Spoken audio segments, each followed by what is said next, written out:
İlk olaraq istərdim Rəşad bəy fikirlərini çatdırsın. Ondan sonra hər hansı suallar olarsa ünvanlaya bilərsiniz. Buyurun Rəşad bəy. Sabah bizi olduqca önəmli oyun gözləyir. Düşünürəm oyuna yaxşı hazırlaşa bilmişik. Təbii olaraq könül istərdi ki, daha çox vaxtımız olsun oyuna hazırlaşmağa. Təəssüflər olsun ki, hardasa sabah 40 gün tamam olacaq ki, 9-cu oyuna çıxacaq və hər biri də bizim üçün çox ağır və stresli keçib. Müəyyən yorğunçuluğumuz var, müəyyən gərginlik var. Bu da final öncəsi normaldır. İnşallah sabah ilk dəqiqələrdən üzərimizdə olan həyəcanı, təzyiqi atıb sezonun ən yaxşı oyunlardan birini keçirmək istəyirik. Qarşımızda ciddi rəqib var. Bu ilin çempionu, baxımlı futbol oynayan, yaxşı heyətə, yaxşı məşqçi heyətinə malik olan, futbolçu heyəti və məşqçi heyətinə malik olan komanda. Sabah bizi nə sınaq gözlədiyini anlayırıq, başa düşürük və sona qədər əlimizdən gələn ən yaxşısını eləməyə çalışıb qalib olmaq istəyirik inşallah.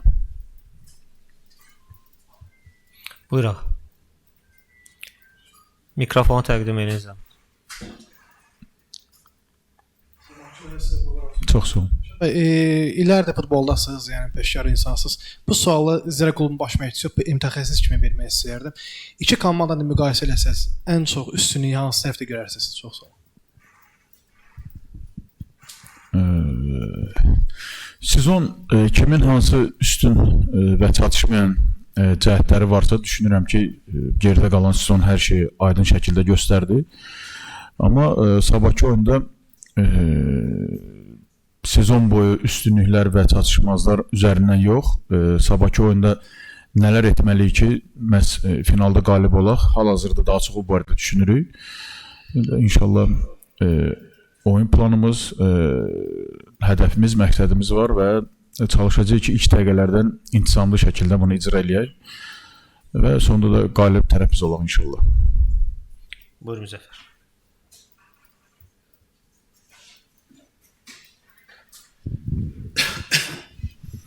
Rəşad, mən də sabah uğurlar arzu edirəm sizə. Çox sağ olun. Bu sualı bir qədər öncə Valdas Dambraskasa vermişdim.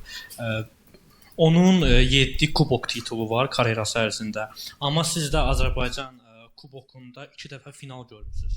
Yəni bu Rəşad Sadıqovun zirəsi üçün sabah xüsusi bir üstünlük kimi hesab oluna bilərmi təcrübə baxımından?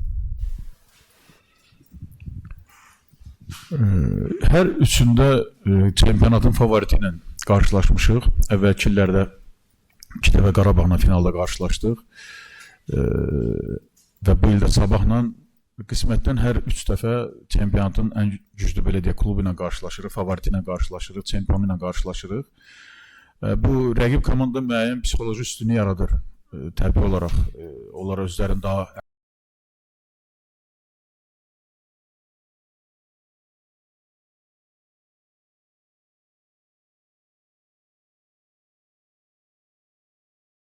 olacaq. Çünki bizim itirəcək çox şeyimiz var, amma rəqib komanda artıq çempion olub və meydanda oyundan öncə, oyun zamanı daha rahat olan tərəf olacaqlar. Və biz də bu itirəcək çox şeyimiz varı üstünlüyə çevirib daha əzmkar, daha döyüşkən bir oyun oynamaq istəyirik. Çünki başa düşürük ki, çempionatdan Avrokuboklara qatılmaq artıq çətin görsənir. Və o yüzden də bəlkə də sabahki oyun bizim üçün son şansdır. Sual var. Buyurun bir.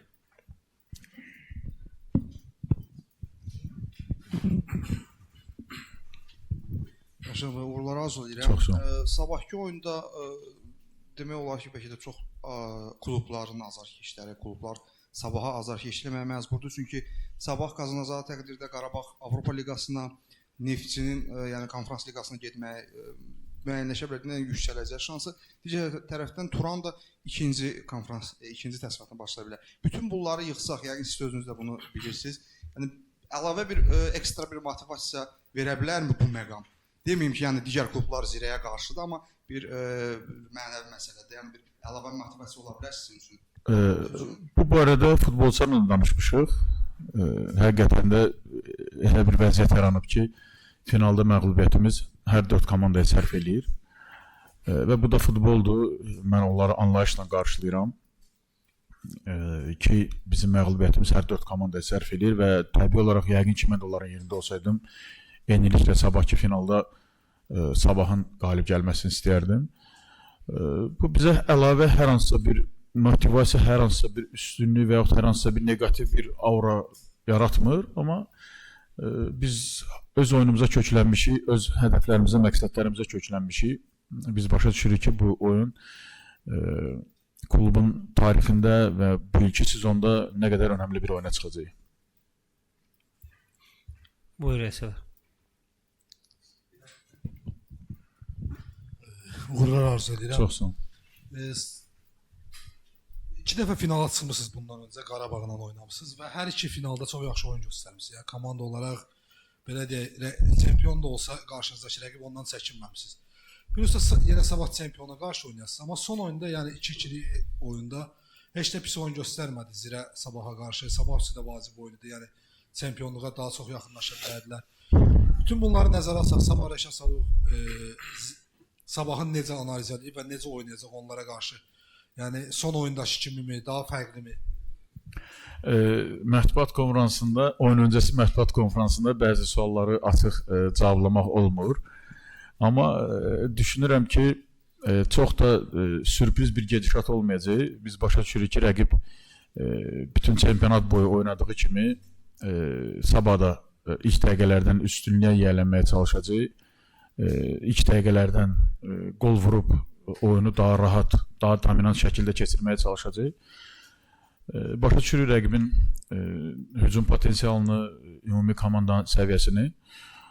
Sabah yenə deyirəm, bizim də müəyyən bir planımız var, fikirlərimiz var. Çalışacaq ki, ilk dəqiqələrdən o intizamlı şəkildə həyata keçirdək. Belə oyunlarda qalib gəlmək üçün istər əvvəlki finallarda qeyd elədiyimiz kimi birində penaltilərdə məğlub olduq, birində 2-1 məğlub olduq, amma ikincisi də xüsusilə çox yaxşı qol epizodlarımız var idi.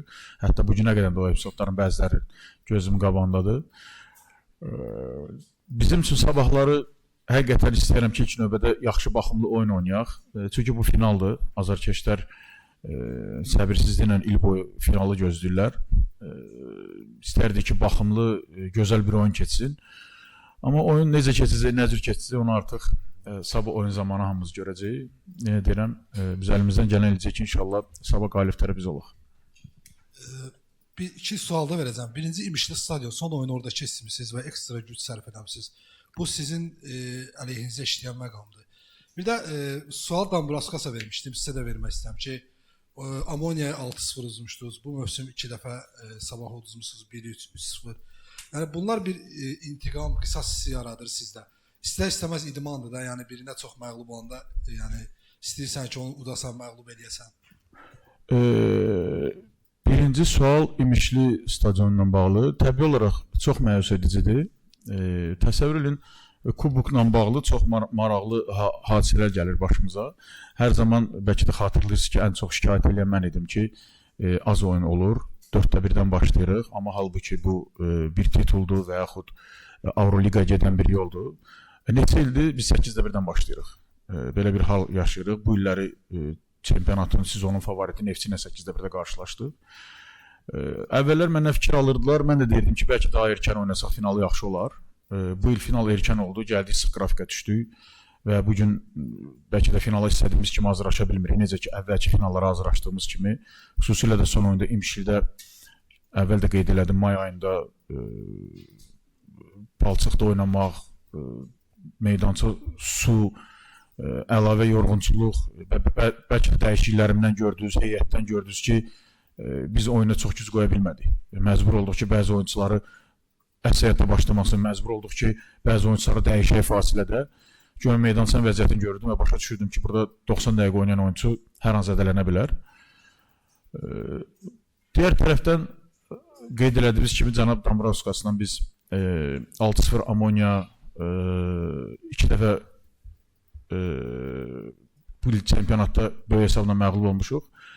İnşallah bir gün Allah qismət eləyər. Məndə xüsusi ona aqressiya yoxdur. Mən ona böyük hörmətim var və sevinirəm ki, bizim çempionatda belə bir məşqçi var. və ustalığına, bacarığına çox böyük hörmət edirəm. Tək bu mətbuat konferanslarında deyil, öz məşqçiyyətimizdən və ya futbol mütəxəssislərlə danışanda həmişə onu bildirirəm, amma ümid edirəm bir gün eyni şərtlərdə qarşılaşarıq. O oyun mənim üçün daha maraqlı olar ki, orada onun edəcəyi həmlələr, mənim edəcəyim həmlələr məşqçi baxımından daha maraqlı olacaq. Ağa buyur. İki sual vermək istəyirəm. Birinci, Rəşad Sadıqovun əhval-ruhiyyəsi necədir və komandada əhval-ruhiyyə necədir? İkinci sual isə bu sualı həmkarımıza verdim. Dedi, biz penalti seriyasına hazırlaşmamışıq. Halbuki yəni həmkarımın dediyi kimi 2-2 hesablı sonunda bir maraqlı oyun görmüşdük biz Masazarda. Bu suala sizə cavab verəsiniz. Biz penalti seriyasına hazırlaşmışıq. Təbii olaraq ola bilsin, mən də cənab Damraskasın yerində olsaydım, mən də penalti seriyalarına hazırlaşmazdım və qarşımda ilk hədəfi olardı ki, oyunu 90 dəqiqədə bitirim. Amma biz hazırlaşmışıq və düşünürük ki, sabahki finalda oyun hətta penalti seriyalarına geçsə, bəlkə bizim üçün də uğurlu hesab oluna bilər. Biz də istəyirik ki, oyun 90 dəqiqədə bizim xeyrimizə bitsin, amma başa düşürük ki, bu realdır ki, oyun penaltilərdə gedə bilər. Digər tərəfdən əhval-ruhiyyəm yaxşıdır, yüksəkdir. Bayram əhval-ruhiyyəm var. Sabah Zirədə 3-cü finalımızı oynayacağıq. Mən futbolçularıma təşəkkür eləmək istəyirəm. Sabahki oyunun nəticəsindən asılı olmayaraq. Burada 6-cı ildir. 12 yarış olub. 6 ildə. 6 kubok, 6 çempionat. Onun sabah nəticəsindən asılı olmayaraq 5-də 2-ci olmuşuq. 1-də 3-cü olmuşuq. 6 dəfə biz medallar uğrunda mübarizə aparmışıq və yüksək yerlər uğrunda mübarizə aparmışıq. Son 2 il ikinci olmuşuq çempionatda. İmkanlarımızı nəzərə alsan və mən futbolçularımızdan həmişə qürur hissi keçirtmişəm. Onların göstərdiyi əzmkarlığa, onların apardığı mübarizəyə. Bu il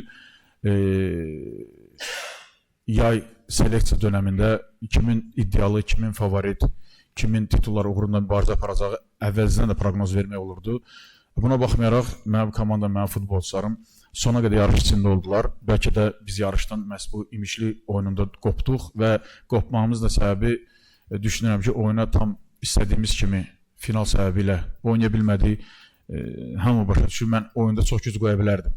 Amma hamımız başa düşürük ki, yəni finalda həm komandanın tarixini, klubun tarixini nəzərə alıb, həm tarixi şans olaraq nəzərə alıb, həm futbolçuların titul udmaq istəyi, həm özümün bunların hamısını nəzərə alaraq biz daha çox sabahki oyuna güc verdik. Və yenə deyirəm, sabahki nəticədən asılı olmayaraq futbolçularımın bu 6 ildə göstərdiyi əzmkarlıq, xüsusilə son 2 ildə Avrokubokun play-offu, bu il bu cür güclü rəqiblərə qarşı, bu cür heyətləri güclü olan komandalara qarşı göstərdikləri əzmkar mübarizə, rəqabətin içində olmalarına görə onlara bir daha təşəkkür bildirəm əvvəlcədən. İnşallah Allahın izni ilə sabahları da çalışacağıq var gücümüzlə ki, məhz sezonu ən yüksək səviyyədə bitirək.